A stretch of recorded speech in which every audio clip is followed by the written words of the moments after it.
What's up, guys? In this video, we're going to talk about your investment strategy. Pros, cons, things you need to be thinking about as you're, developing your strategy, and whether or not it's good to be flexible or not. But let's jump into it.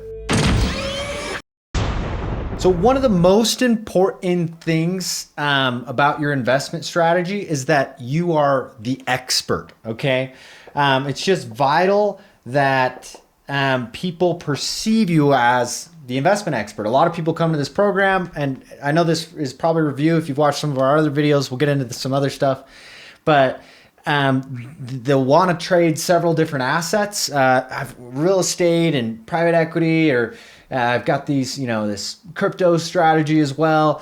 You really just want to define yourself as an expert in the beginning. It's going to work out way better in the long run. Once you have made your investors money off of one strategy, then you can start branching out and doing others. But start off at least the relationship with one investor. You don't want to be bringing them like 5 different deals.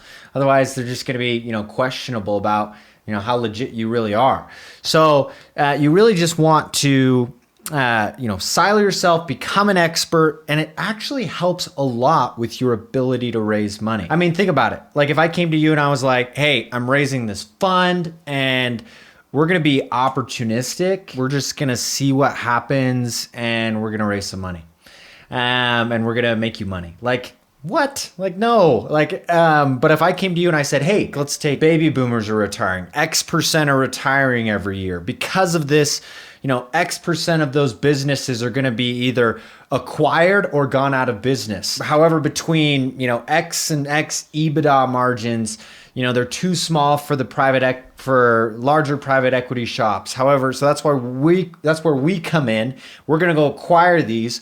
We're going to flip, do whatever, compile them to a portfolio, flip management. We're going to make it better, increase the equity multiples on them, and sell it for way more than we bought it for. Like that, for somebody, especially a new investor coming in, that's way more believable and, makes me want to invest way more. So be the expert, understand your industry, and later on, you can have more liberties in the strategy that you choose. But for your first fund, like just become the expert at one thing. Another key consideration as you're kind of putting together your strategy is the scalability factor, okay? So you want to have a strategy that you can effectively raise and implement at $1 million and at $10 million. And then even at $100 million. Like that's the whole point of a fund, is that whatever you're doing, there is just this overall scalability factor of it.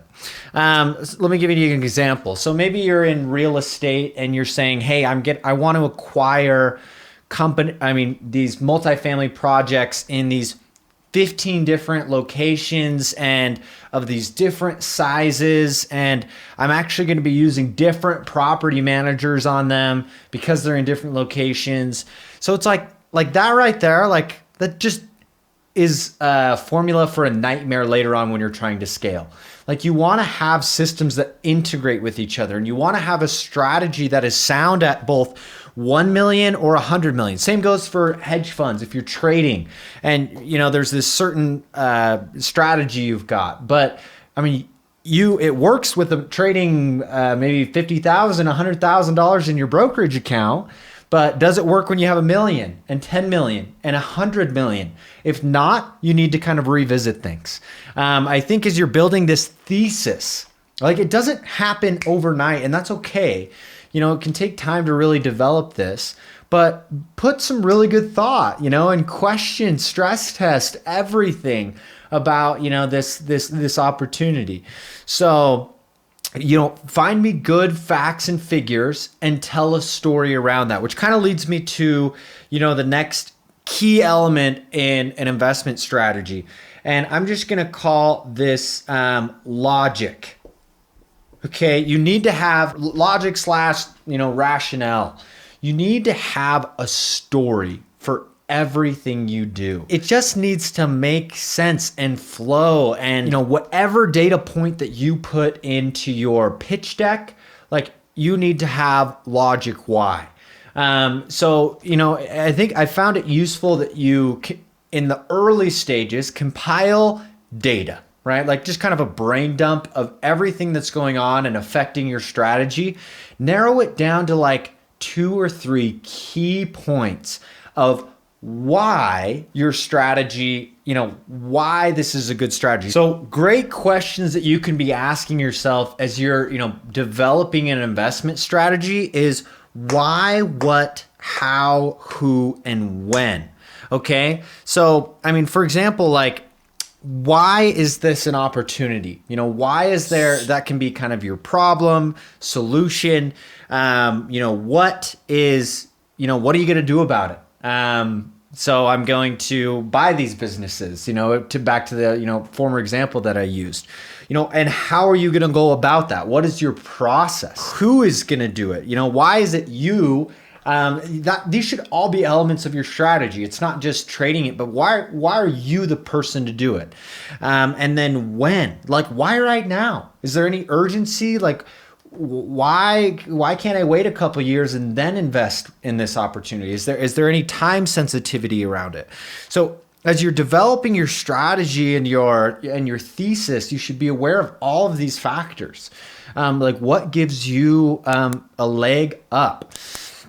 Now I want to kind of shift a little bit and help you think through a scenario where things don't always work out. So it's a key thing I like to call flexibility. So let's say you've got this strategy, right? Where you're going to go out and let's use crypto.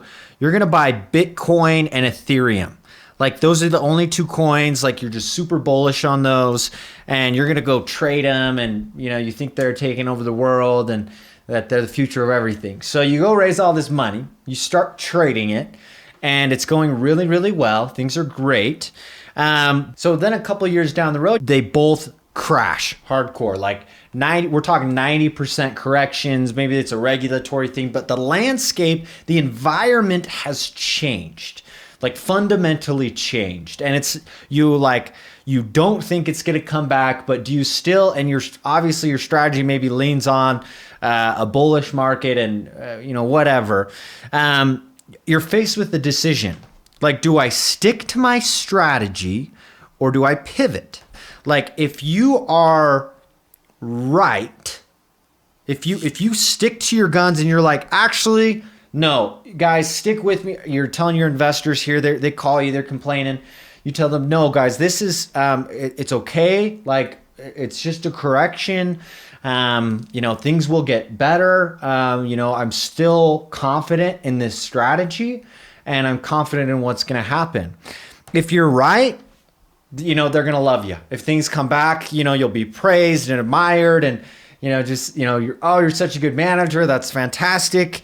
If you're wrong, you're out of business, like most likely, right? Because you stuck to your guns, you lost your investors all this money and, things aren't looking up and, if you can save yourself, great, but things are probably not very good for you.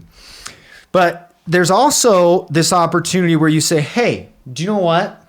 Just for this scenario example, maybe there's a different coin that has come, maybe a certain altcoin, and you're like, I was wrong about this strategy, but I think that the best move is to switch, and we're gonna go into these types of coins now. Or I actually think that the stock market's super undervalued now. The same scenario lies as if you're right. You're going to be praised. People are going to love you. You're going to grow your AUM. You're going to be, applauded for, oh, thanks for, you're so smart. Thanks for changing strategies and getting out of that sinking ship. Like, great job. But if you're wrong, same scenario, right? So when you're going and pitching people, in the pitch deck, like you're obviously outlining this problem solution pretty specifically.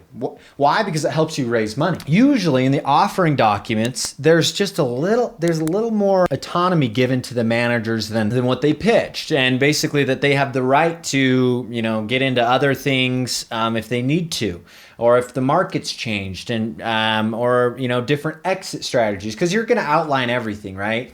Maybe your exit strategy was or yeah, on a company was to exit to a private equity firms, but things have changed and you now think an IPO is better. So, do you pivot and, change your strategy a little bit? Usually you'll have some liberties as the general partner to exercise those. Usually you have to get approval from a board or whatever, these, concessions that you build into your offering documents that allow you to pivot. But it is good to have kind of a worst case scenario. Our ship is sinking. What do we do? And that makes it so you just don't have to shut out your fund, that you can at least try and keep things alive. Because if you sink a fund, like your career in funds it's probably gone. Having that flexibility can be a good thing, but it's again, at the beginning, it's hard to sell. So you can't just go in and, pitch 10 different things like, yeah, we're just going to see what happens. But, this is a crucial point. When ships start sinking, your fund starts heading south, that's when people start to panic. And, boards get out of whack, and that's when all your systems and your strategies are truly challenged. So I just want you to think hard about this and stress test it and be prudent about the strategy that you're putting together and making sure that it's a long-term success. Hope you guys enjoyed this video. Have a good one.